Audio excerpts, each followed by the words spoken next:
Hey, it's Mobb Guppy, where the Guppy is the mob. Hi, I'm Peter. It frequently comes up as a question on the boards that I'm a moderator of. What is the best plant to help hide baby guppies? And in my opinion, there are two that are floating plants that you really should have. If you're serious about guppies, you should have these two in your aquariums.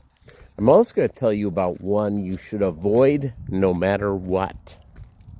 Details coming up. Mobb Guppy. Okay, let's talk about Hornwort. Hornwort is a tremendously good plant for your aquariums, primarily because it grows, once it takes hold, it grows amazingly fast in your water.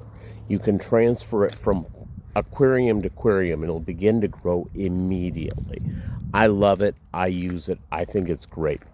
I also think it's terrific because it is made for small baby guppies. The way that Hornwort is set up is that the little guppies can hide inside it so easily and keep away from mommy and daddy. And sadly, yes, mommy and daddy will eat their babies. It is, don't ask me why, but they're fish, and that's what they do. And guppies and most live bearers do not necessarily have parental instincts like you'll find with like cichlids, for instance, plecos. So that's the deal. Guppies will give birth, and they'll go from there. The second plant that is really good, and I highly recommend, and it's actually tougher to get, is thin leaf water Sprite.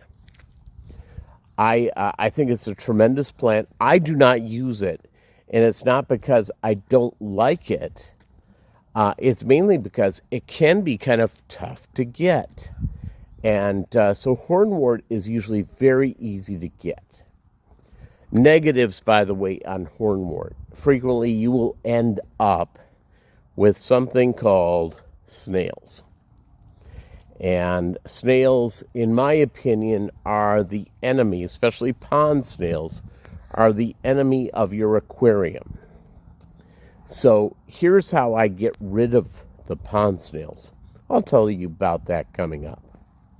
Let's talk about the plant to avoid. And it seems like it would be the perfect plant. Guppy Grass.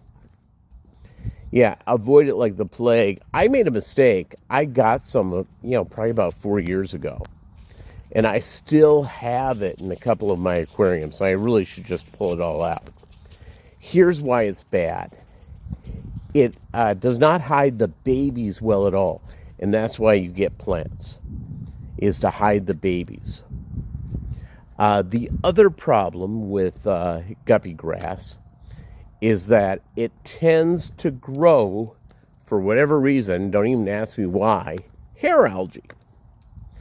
And the aquariums I've had to fight hair algae. So that's why I avoid Guppy Grass. It's, in many ways, a lot of people think that Guppy Grass is perfect. It's a terrific choice. It's named Guppy Grass, for goodness sake. Why shouldn't I have that in my aquarium?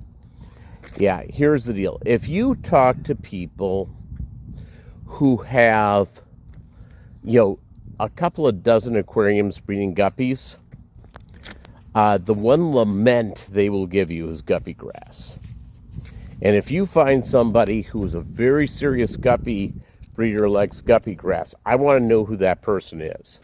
Because every time, International Fancy Guppy Association, I've been a long-time member.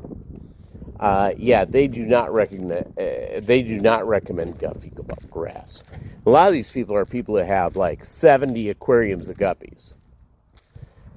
So perhaps it's good for us to listen to them.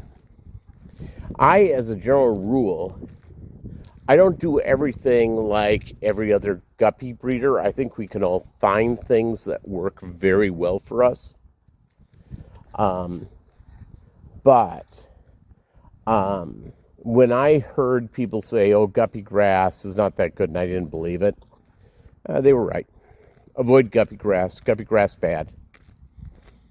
And you will lament and hate the moment you purchase Guppy Grass. The other thing about Guppy Grass, very difficult to have it shipped in. You actually have to purchase it, at a, if you can find it at a fish store, or you can find it at like a fish club type of thing. So there you go. Thanks for watching Mobb Guppy, where the guppy is the mob. I appreciate every one of you. I hope this is a good tip-off on which plants to use. And if you haven't subbed, please sub, comment, like. I always appreciate hearing from you, so there you go. mob.guppy@gmail.com. Thanks again for watching, and you have a great day. Oh, by the way, I'm walking Maggie. And Maggie's a Brittany. She's a 1.5 years old. So there you go.